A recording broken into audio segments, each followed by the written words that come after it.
Après le déluge.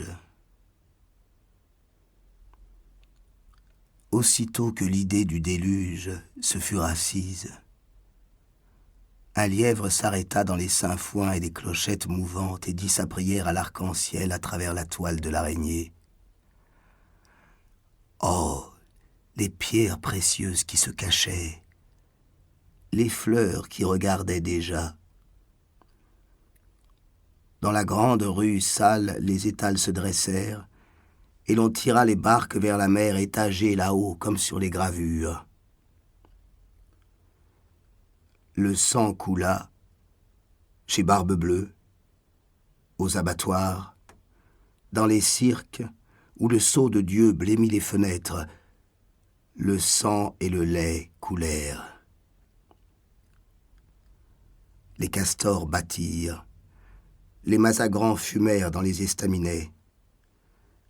Dans la grande maison de vitres encore ruisselante, les enfants en deuil regardèrent les merveilleuses images.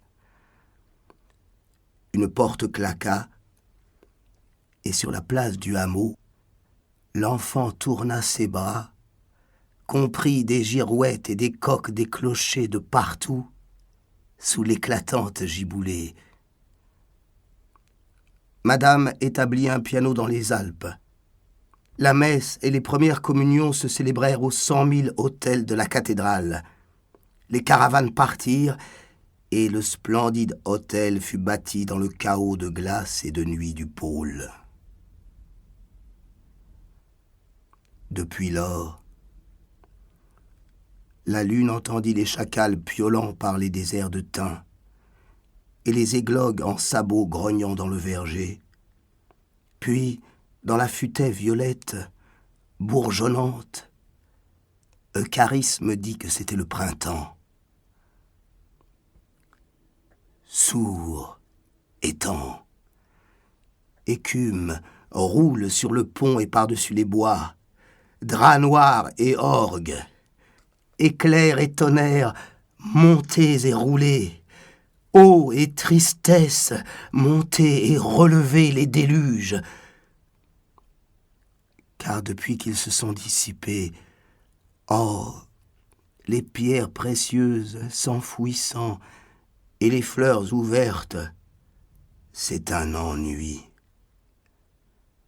Et la reine, la sorcière qui allume sa braise dans le pot de terre, ne voudra jamais nous raconter ce qu'elle sait et que nous ignorons.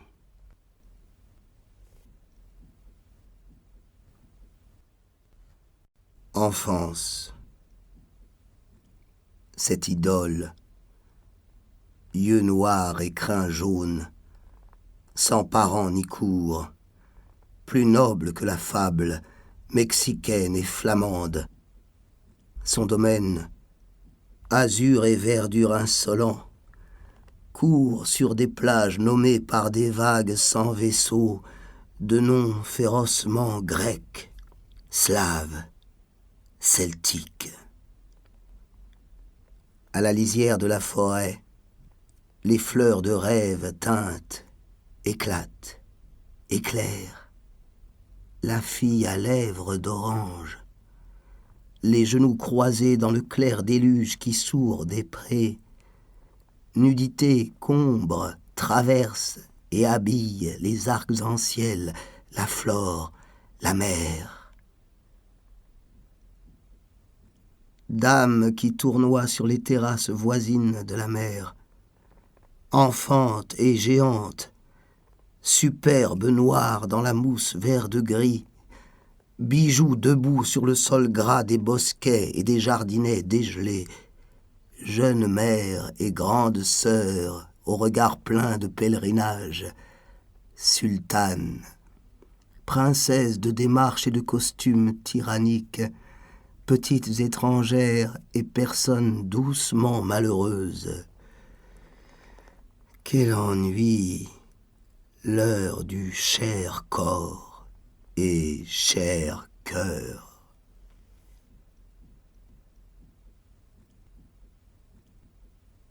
C'est elle, la petite morte, derrière les rosiers. La jeune maman trépassée descend le perron. La calèche du cousin crie sur le sable. Le petit frère, il est aux Indes. Là, devant le couchant, sur le pré d'œillet. Les vieux qu'on a enterrés tout droit dans le rempart aux giroflées. L'essaim des feuilles d'or entoure la maison du général. Ils sont dans le midi. On suit la route rouge pour arriver à l'auberge vide. Le château est à vendre. Les persiennes sont détachées. Le curé aura emporté la clé de l'église. Autour du parc, les loges des gardes sont inhabitées. Les palissades sont si hautes qu'on ne voit que les cimes bruissantes. D'ailleurs, il n'y a rien à voir là-dedans. Les prés remontent au hameau sans coque, sans enclume. L'écluse est levée.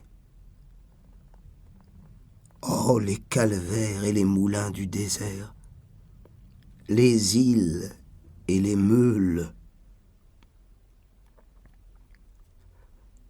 Des fleurs magiques bourdonnaient. Les talus le berçaient.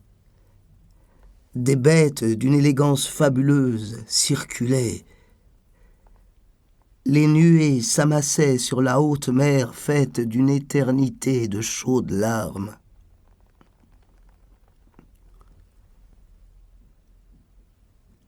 Au bois, il y a un oiseau. Son chant vous arrête et vous fait rougir. Il y a une horloge qui ne sonne pas. Il y a une fondrière avec un nid de bêtes blanches. Il y a une cathédrale qui descend et un lac qui monte. Il y a une petite voiture abandonnée dans le taillis ou qui descend le sentier en courant, enrubannée. Il y a une troupe de petits comédiens en costume aperçus sur la route à travers la lisière du bois. Il y a enfin... Nous espérons que vous avez apprécié cet aperçu. Pour continuer à écouter ce livre audio sur Google Play Livres, utilisez le lien dans la description de la vidéo.